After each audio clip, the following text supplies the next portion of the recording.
most important thing for me is that the young people that are in Africa, they need to be taught from a very early age what is the impact of climate change, so that when they grow up, they already understand what kind of lifestyle choices they need to make.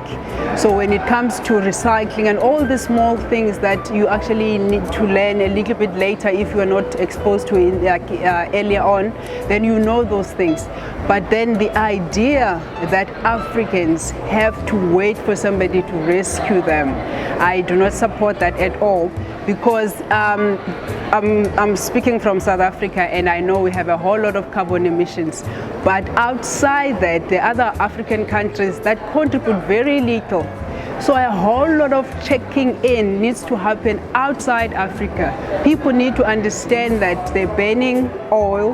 They're also contributing a whole lot more to the carbon emissions. So before you come in and kind of dictate what needs to happen in Africa, maybe people need to take a step back and say, what was my contribution to this climate change?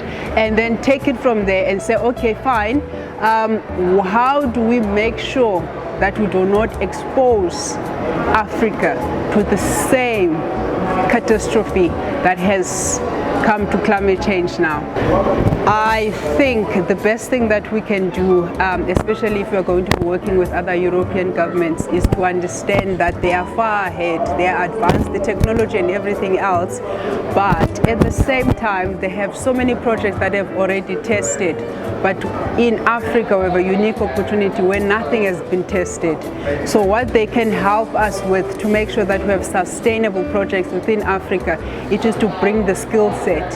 But not just give us money, we need the skills so that when they pull out of a project, we are able to continue with the project.